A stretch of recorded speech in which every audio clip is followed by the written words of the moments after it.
It's time to hear the story, make the connection, learn the lesson, and gain the wisdom. Are you ready? Let's get charged and be changed.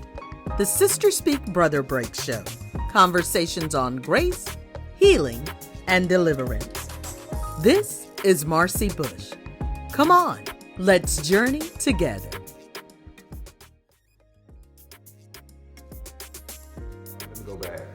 Where we were, when I was got burned, I got 3rd-degree burns on my left arm, left side. Okay. I was in the hospital for 3 months, had to learn how to walk again. Really? Had to sleep under a canopy. And from that situation, I remember the doctors coming in every morning, doctors and nurses coming in every morning, having to change my bandages, which was the worst pain it was. And we had to do that every day. Right. So we 2 friends come to school to me the next day and was like, did Roy come home last night? So I was like, no, last time I seen him, he was with y'all. So I go through the whole day of school, get on the bus, and my aunt comes up to the bus and was like, Roy had died in a car accident last night. So I get drafted, I go to mini camp, had a decent, subpar rookie year.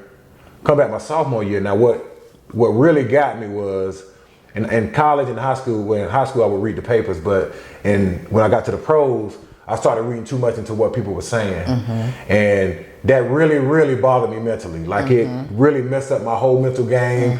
I was doubting myself, had no confidence. It was crazy because instead of going for help, going to the people that I know, like Doug, Bishop, even God sometimes wouldn't even. I felt like I'm gonna do this on my own. I'm gonna dig myself out of this hole on my own. And I think that was the wrong decision. I know that was the wrong decision that I made because that came to poor play, bad decisions, a whole lot of stuff. Just came with that. Right. And I tell even some of the young guys that's being able to make it to that next level. I tell them all the time, man, you got to be ready mentally and be able to have a good team around you and not just have a good team around you, be willing to reach out to them. Right. And so what came with that was it put me in a state of depression, and it took me back to my childhood. Okay. To when it came to a lot of stuff that I didn't deal with as a child came back up. Okay. So dealing with depression, and I remember I made a phone call when I played my last game. I made a phone call to my wife Charity and told her I'm finished playing. And what made it easy for me to stop playing was her saying that whatever you want to do, she pretty much got my back. Right. That's all I needed to hear. Yes. And I decided to hang it up because I could not drain myself anymore from not doing what I was supposed to do on the field. Right. And that's one of the things that I wanted to ask you about too, is that whole, like we said, high school, everybody's hero. Right. And then it seems like the higher you go, the deeper it gets. It gets deeper, right. And it messes, I can imagine that it would mess with your mind. And so the depression, you didn't speak to anybody? No, I didn't. I dealt with a lot of it by drinking, partying, making bad decisions. So that's kind of what got me through. Like I would drink a lot, and at that time, I think with being by myself, and I would hang around my younger brother, which was probably wasn't a good decision at that time because he was the one that wanted to party. So like, well, let's do it. Let's have a good time. And that's what it was all about. If I have a good time to take my mind off of it, not realizing once it wear off, you go right back into that state. Right. And what happened was, one of the things that happened was I got to a point to where it got so bad and I remember sitting down and Charity was asking me, she asked me some questions. Were you married now? Married, yeah. I got married my 2nd year in the NFL. Okay, how many years were you there in the NFL? 2 years. I was 2 years in when I got married. And how many years total? 5. Okay. So, got married. Where was I at? Oh, I remember sitting down with Charity and something was going on in which she asked me a question and I just broke down crying. I was like, you know what? You don't know how hard this is. I think I did that twice because there was just so much. And like Charity, I hit it so good. Like Charity didn't even know I was going through the majority of it. Okay. So what I did was I found me a therapist, and she did a wonderful job, but she only could take me so far to where I could, start making decisions. And I kind of transitioned from her to couples counseling, and with me and Charity. So that's something that we, still do now. Okay. I mean, the therapist was probably the best decision I made, and I also it was bad to where I had to get on medication also. Okay.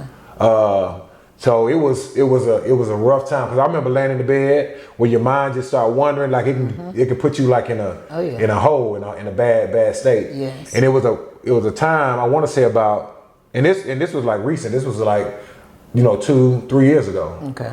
To where I was in this state where it was just bad. Okay. So I finally been able to reach out to a therapist, started taking the medication, and knowing that, one thing I did want to do, and my wife didn't, want me to take the medication, but I always would tell her, like, you don't, know how bad it is. Right. Right. It's easy to say, and it's easy to say, and my therapist was saying, it's easy to say that you don't want me to take this, or maybe you should do this. And it got me closer to God, no doubt. Got me closer to God to be able, and it did that, but you still have to be smart, like, and be able to, if it's caused you to, that's what they make doctors for. That's what the doctors made the medicine for. To be able to, so we can take and be able to get us down the right path. So. Right. And in this little spot right here, because I think it's really important, and I'm grateful that we see more and more people talking about the importance of maintaining your mental health and tearing down some of these stigmas, because I applaud you for knowing finally that you needed to get the help, and then even if you got out knowing I don't want to go back there, let me get back in. Even for some of our viewers, when it comes to therapy, talk to them. What the thing about therapy? I mean, I hated it the first few times I went, because you start touching on stuff that you don't want to touch on, and you start pulling up feelings that you don't want to deal with. But my therapist told me, that's part of the process. It's gonna get worse before it get better. Sometimes I would leave therapy like, man, that's just so draining, or I feel so bad. But realizing that if I gotta go through a little bit to get a lot, because I'll do that any day. And I always go back to my wife and my kids, being able to be in my right mind to make sure they take care of. You did do the therapy. You are you still in, or is it we still do therapy. We do couples therapy maybe 2 times a month. Okay. So that, and he hits on a lot of stuff also. Okay, good. He's very, very good and very, very demanding. Okay. What I mean by demanding, like, he really try to push us to better ourselves and think mentally, and even Charity. Like, I think that's one of the things that really pushed her back into getting back into school, was him, challenging her, and you just not somebody that sits at the house with the kids, right? And she's actually going to school to be a therapist now. So oh wow, that's great. I guess we'll hit on that right when we get together. Right. So even with the with you talking about being in therapy, all of that, what was it like, or what is it like? Because from the outside, like you said, nobody knows what's going on in here. Because anybody who knows Troy knows he is the life of the party. Right. The party don't start till he get there. Right. He gonna bring it. You gonna have fun. And so even in the midst of your worst times, were you experiencing those highs and the lows, or did you just kind of go in? I just kind of went in. Only time I would feel the highs is when, I was intoxicated. It was never to a point to where I faked it a lot. I mean, a whole lot. But to get to this point, I'd do it again, because I feel like I'm in a good place right now when it comes to, life, family. I think I'm in a real good space, and I wouldn't be able to think straight mentally, not having gone through some of that stuff. It would just still would be on the inside, and I still would have been struggling. Right. And so we just need to and I feel like it's important too, like you said, if you could just find one person to start out with, because I think there's such a danger. And one person, I won't just say one person who can kind of help pull it out of you or pour into you, because you could tell the wrong person, right? You know what I'm saying? And they like, man, come on, let's do whatever. Right. Or you can tell somebody who's going to hold you accountable, somebody who's going to encourage you to get help. And so I'm grateful that you are an example of a young black man, because I feel like, I don't know the statistics, but I'm just thinking that that's probably one of the lowest served areas when it comes to maintaining mental health and getting therapy and all that. So I thank you for sharing that. No problem. So when the thing with football, when you decided, and I remember back then that I was praying for you a lot. Again, I am not the football person, but I just know from time to time, even when I would see you or maybe text or call you, I would be telling my sister, something ain't right, something ain't right. But like you said, you gotta have the right person to be able to pull it out of you. So when you decided, because how many teams did you play for? 2 teams. I played in Minnesota and I played in Jacksonville. Okay. And so then when you decided to come out, what was that transition like? I mean, it's tough because you try to find yourself. I mean, I think a lot of guys deal with it, just trying to figure out, like, what am I supposed to do after playing football for so long? That's all I know. So it was really just trying to find that thing that I, love to do. And that's what went back to motivational speaking. Okay. I love to tell my story. I just love for people to be like, really, like, he went through all of that and still made it to where he's at, and it gives me a joy to be able to do that, especially with the younger group. Now, because y'all old folks stuck in y'all ways. Oh, that's funny. That's funny. Now, are you still speaking? See, I kind of stepped back, dealing with my mental health, so I hadn't spoke in a while. Okay. That's something that I know for me is something like when I get back into it, it's gonna be full go. And with the whole COVID thing, it's kind of slowed its pace down also. Right. And I know even just from our area right here, Lord Jesus, they need you. They need you. And so, because it's gotten crazy, we down here in Petticoat, wasn't nothing no happen, and to look at how things have changed over just the past few years, we need somebody crying out loud. So I know when it's time to press play in that area again, I know that God's going to use you in a great way. I would see you going here, there, or see footage, and like I said, just very proud of all the things that you are accomplishing, and not even to do with money, but to do with success, being successful. And being positive, being somebody to show others that there was a way out. So before we, as you're transitioning, I had written a question like, football was your ticket out, but what else was it a ticket to? That's a good question. It was my ticket out. It was, I'm trying to think what else that football did for me, because it didn't even have to be four, it could be two. It could have done some stuff for you and some stuff to you. Well, but what it done for me was open my eyes and realize that I needed help as far as when it came to my mental health. It made me appreciate my family, having been away from them certain times, not being there for certain things when it came to your kids. So it really had me focus in on my family and my mental health. Okay. Is there anything that you feel like it introduced you to or reignited that you weren't expecting?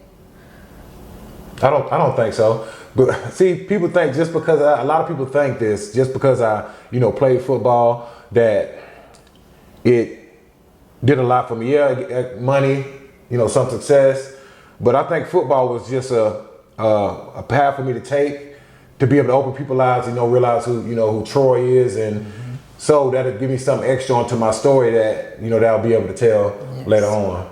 So football wasn't you, it was just an avenue. I agree. It didn't define you. Right. It didn't define you. And so besides speaking, what else? Because you had business at one point. I did. And how many, did you have one, Just two? one, Okay. yeah. Okay. So the thing with the business is that it was kind of, a little shaky. And I love my hometown. I love Aiken. I love to come home and support. And a lot of people did that, early on, but we just didn't get the support that we needed when it came to that. Would I do it again? Probably not. Because I didn't really like the day-to-day because it's still some of the same stuff I'm missing. Gotcha. Time with my family, right? Yeah, and the demands was just a little too much that I wanted to handle. Gotcha. And then dealing with employees, especially young ones, it's something that I got kids at home, so I don't really want to come to work and have to babysit. So that's some of the things that. And what year? When did you have the business? 2013. So can you imagine? Right. In 2021. Right. Right. No. So it's a lot of stuff to worry about, a lot of things to keep up with. But I wouldn't go that avenue with a restaurant again. And not like that. Okay. And so, and I just saw I had a note here about Carlton. Carlton is one of your brothers. And what happened with Carlton? Well, Carlton got lucky a few times. So Carlton would drink and drive all the time. So Carlton had probably 3 wrecks before he had the wreck that kind of put him in the state that he's in now. Not being able to walk, some brain damage, not be able to talk clearly. So what happened was I was in Minnesota and he had my truck taking some chairs to my friend Damien's wedding. And he was drinking at the time and I don't know if he fell asleep or what had happened, ended up wrecking the car and put him in a bad situation. Okay. It was 3 other times that he was able to walk away and with no scars and everything. So he had a lot of situations that should have turned him down a different path. And so even talking about, and how is Carlton now? He's good. I stay like 10 minutes away from him now. Oh, really? Yeah, so I haven't seen him in a long time. He want his McDonald's, his quarter pounder, his vanilla shake. So we try to get that to him when we go visit. Okay. And so even with that, seeing, like you said, I guess, because what I know, I'm from a family of 9. And I know that you can all grow up in the same house and still have different experiences. Right. Still have different ways of coping, whether they be positive or negative. Still go down different roads. The fact that you grew up in the same house doesn't matter. And so even when you look at, and I'm just thinking again about the grace that's on your life, one brother to die from being in a wreck, another brother who has so many challenges now because of it, but God made a path for you to get out because it could have been you in some of those same situations. What have you learned through the course of your journey? What have you learned about yourself as well as about others, about people? Well, for me, I know, don't take this thing called life for granted. Because I've been close to, death a lot. The craziest thing, I look back and some of the people that I lost when it comes to like my grandmother, somebody who helped raise me. My father, somebody that wasn't there but tried to step up when he realized that he had ALS at the time. Okay. So he kind of was trying to step up and do the right thing. Introduced me to some other brothers and sisters that I got on on his side. Okay. So it really taught me that don't take this thing called life for granted. Do as much as you can for your family. Be present. And that, as far as what other people has taught me, it depends on what person it is, but just don't really. I'm just trying to figure out how to put it. What other people has taught me is that I don't know. So what have you learned about others? Let's say, so throughout this journey of your life, when you think about people, what are some of the good things? Well, let's start bad first. Okay. What are some of the things that you have found that people can do or say or whatever? What was the lesson about the people who, I guess, do the bad things? Right. So I know, like, when you get put in a situation of success, especially having money, that you feel like that's all they want is, money. They don't want your time. They don't want your knowledge. They don't want you. They want just what you have.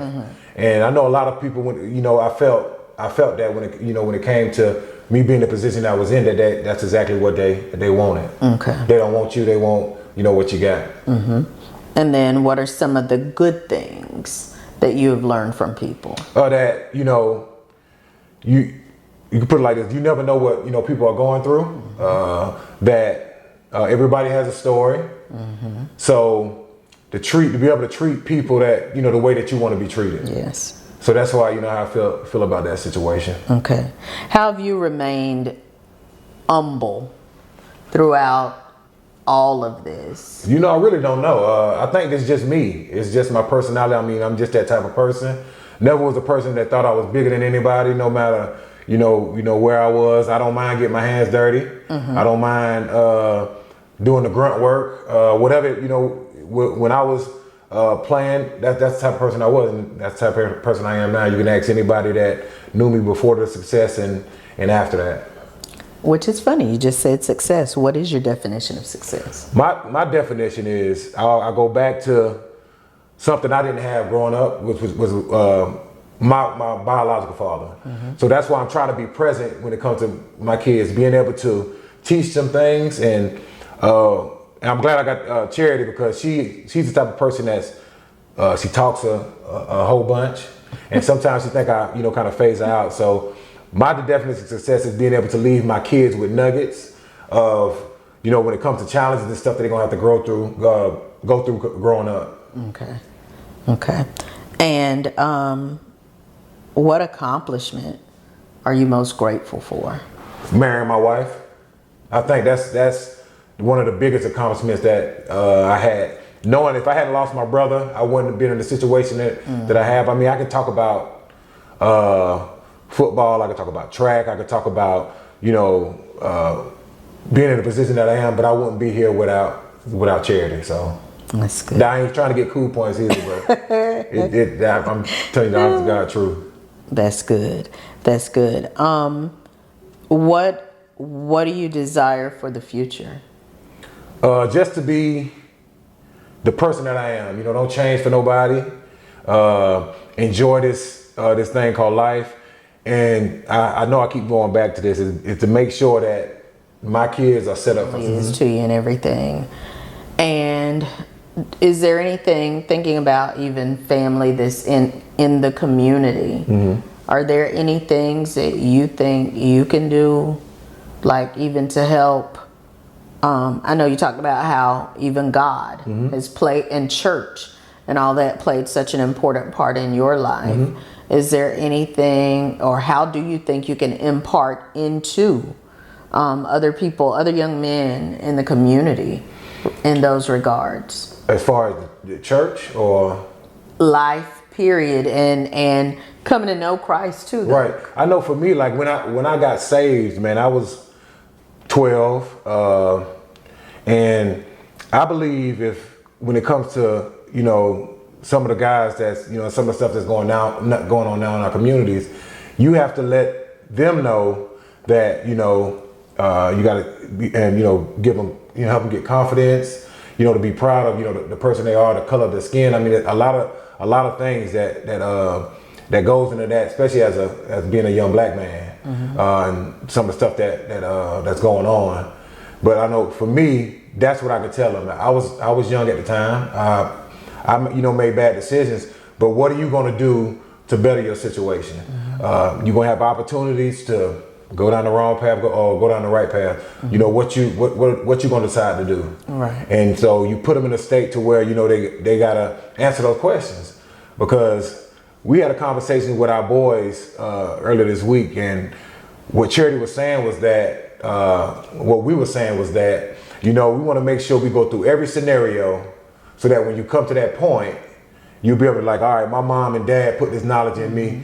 So I know what decision to make. So if you make the wrong decision, that's on you. Right. So that's that we can do, is be able to challenge them, give them the information that they need, and be able to, when they get to them type of situations, they know they got the right information. So then hopefully they'll make that right decision. Right. And you had the fighting against the odds. Is that still up, or do you expect to? What I kind of did, I transitioned from the fighting against the odds to mindful motivations, which is the motivational speaking, being able to get out, and we just don't do as much with the getting the kids every week and stuff like that. Okay. All right. And lastly, if there was one message that you could leave the people with today, out of everything, out of who you are, what would be, if there was only one nugget that they could take from today, what message would you want to give them? Don't dwell in your situation, the situation that you're in. Don't think about how hard it is or what you got to do. Just do it. Put yourself in a place that's gonna make it better for you. Okay. I think that's the biggest thing, because we got a lot of people that's in bad situations right now, going through worse stuff that I went through, and they dwelling, think it's always going to be that way. Okay. Just realize that. Look at my situation, my story, and how I was put in a place, or help people pointing me in this direction to be able to get to a better place. Okay. So even though they may not be able to stop what's going on, right, they don't have to dwell there. They can find a way out. Okay. All right. Well, thank you so much. I appreciate it. Thank you, Marcy, for talking to us today. And we thank you for joining us for the Sister Speak Brother Break show. We hope to see you again soon. Be blessed. Thanks so much for joining us today. If you've been blessed by today's show, feel free to let us know. And if you'd like to sow into this ministry, become a sponsor, or contact us, you can reach us at 803-221-0169. Or you can email us at thessbbshow@gmail.com. Let's continue this journey together. If he wanted to marry me. So he was like throwing stuff out there, and I'm like, I told him, I have to pray about it. Good answer. That was always my response. I'm like, I have to pray about it. It wasn't gonna be nobody else. Did you feel like, did you let her in, or did she see the Troy everybody else saw? Did you even know that the other parts of Troy? I didn't figure myself out. It's crazy. It's crazy that you can grow up and never really know, the person who you are.